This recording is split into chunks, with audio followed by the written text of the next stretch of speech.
Alright, near the tail end of the album, I went on this trip to Africa with it was a big group of us that went.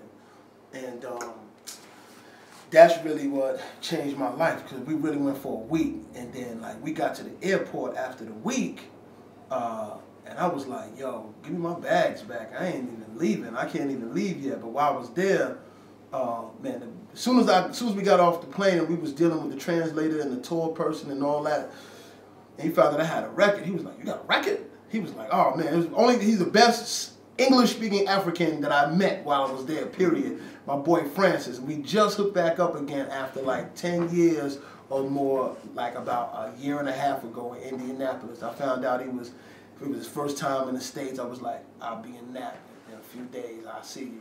But anyway, when I went to Africa, I had the shows while I was there, you know, just out the blue. Like he was like, yo, we getting ready to. So I like performed at clubs. I was in people's cribs. Like I wasn't doing the tourist thing like that. You know what I'm saying? And that Africa trip, man, that shit really helped me put things in perspective. You know what I'm saying? It really changed my life. And as a matter of fact, it was after I got back home from Africa that I ended up finding out about the correct shit. That's exactly what happened. I got home from Africa and they called me. I was like, what? I was like, get the fuck out of here.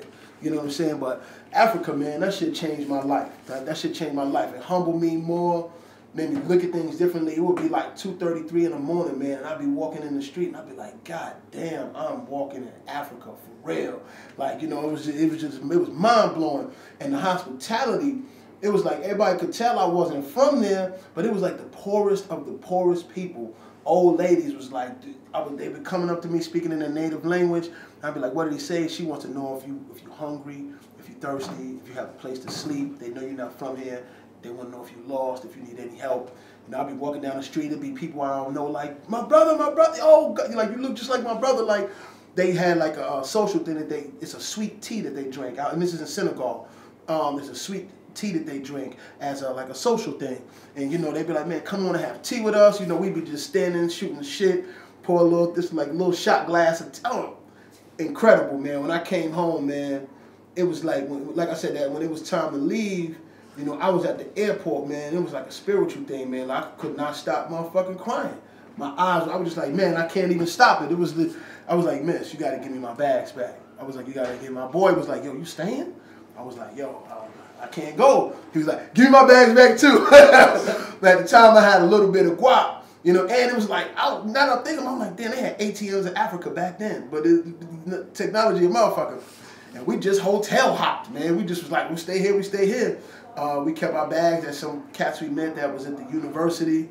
And man, just winged it, just like shit, what's popping over here? We had this family we got real cool with. You know what I'm saying? We go over there, they so hospitable that one of their cousins, the sister, while they made us lunch, all she did was take the fish and pick the bones out of the fish and put the fish back on the plate for us to eat. Like, they was like that kind of hospitable. And after that, man, you know, you come back home after that, it's just like, you're like, man, hold up. You know, it's just the normal, I think, once you start dealing with your existence from a worldly standpoint, you know, you digest things differently. You're like, man, y'all really, how could you be about yourself when the world is just so massive?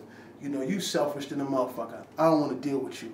I mean, there's really a lot of motherfuckers, I guess, you know, I end up not communicating with or whatever the case. But, you know, it did change me as a man, and it put me on my game, on my square even more, and made things about new things, man. So I guess that's the Africa experience if she was trying to catch. The Africa shit was, like I said, that's the mind-blowing, life-changing shit right there. Goree Island, that's where they kept the slaves in the slave house with the door no return. It was just incredible. You know what I'm saying? The cats over there, every white cat I ran into thought I was Funk Master Flex though. Funk Master Flex, Funk Master Flex. That's all I could hear and shit, but yeah, Africa was the bomb. That shit was